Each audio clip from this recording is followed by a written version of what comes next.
Welcome to Monday Night Mad Monster Movie. I'm your host Derek, and welcome to my video vault. So thanks for joining me on my new YouTube channel. Gotta admit, it took a little bit to get this going because I didn't know what direction I wanted to go.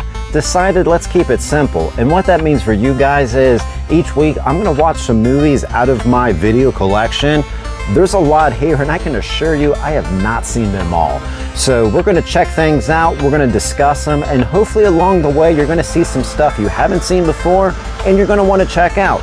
So let's see what we have in store for us this week. So we kick our week off with Rush Week from 1989. This is like a Porky's Revenge of the Nerds meets Splatter University Final Exam. So college comedy slash college slasher. Really enjoy this movie, although I will say it is a pretty run-of-the-mill slasher that is low on nudity, body count, and gore. Despite that fact, we do have a decent axe to the chest later in the movie and a not too bad beheading to wrap the film up with. Overall, I really enjoy this film for its rocking soundtrack. It's got a pretty kick-ass band playing at the fraternity. Wouldn't mind if they played some of my parties. But it has a unique cast as well.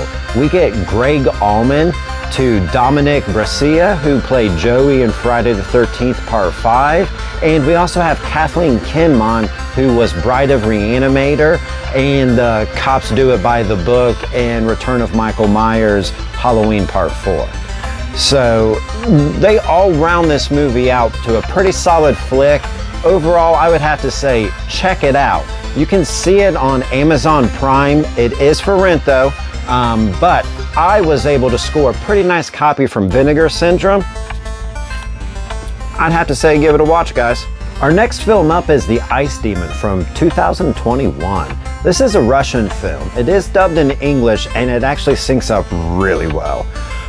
This is a unique story. It totally morphed into something I was not expecting from the beginning.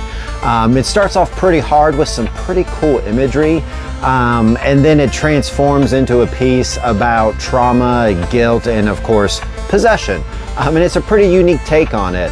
I would say you definitely have to check this out. There was a couple times I thought the movie was like wrapping up and it continued to go, and not in one of those bad ways where you're like, oh wow, still going, huh? But this was a first time watch for me, so I did want to pick one movie out this week that I had never seen before, and that was this film, The Ice Demon. I've actually had it for a couple years on the shelf, believe it or not.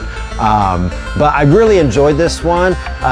Low on body count, low on gore, but overall still a really good film. So you can actually stream this one for free on Tubi, Sling, or Amazon Prime, but I actually picked up this really cool copy from Scream Factory. All right, so the next movie that we have up is actually the one movie out of the group that I picked just because I wanted to watch it again.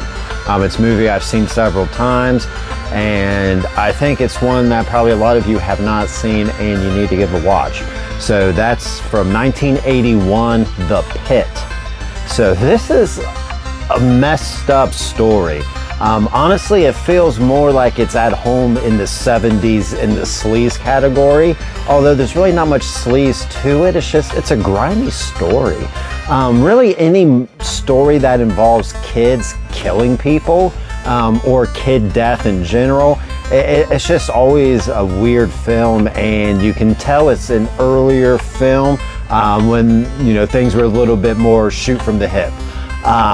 So this revolves around a 12-year-old boy, Jamie, who has attitude problems, doesn't really fit in with others, doesn't really make friends, but he's not really mean to other people, but a lot of people are mean to him. What they don't know is that Jamie has found a pit in the woods that basically has little goblins or trolls living inside of it. Now, these are definitely people dressed up in hairy ape costumes. but you don't see a lot of them. So the quick shooting, the nice editing of this film, it really leaves a lot to your imagination, and it actually has a pretty cool vibe because that's not what it really focuses on. It's really more of how this boy leads people into the woods to throw them into the pit to feed his pets, basically. It's got a real funny montage in the middle of the movie where he's leading people in, and whatever device he's using to lead these people into the woods is like what he's playing with on the way out. So tossing a football, running out of the woods, throwing a football in the air. A little girl on a bicycle comes out popping wheelies on her bike. And then an old blind lady that he wheels in a wheelchair out and dumps in the pit, and then he's playing on the wheelchair on the way back. Just totally absurd movie. But there's this real awkward relationship with his babysitter, and there's still a lot that's left to be seen. The end of the movie takes a turn you don't really see. Actually, there's several turns this movie takes that you don't see. And don't worry, there's of course gratuitous nudity in it as well. So I would have to say, definitely check this movie out.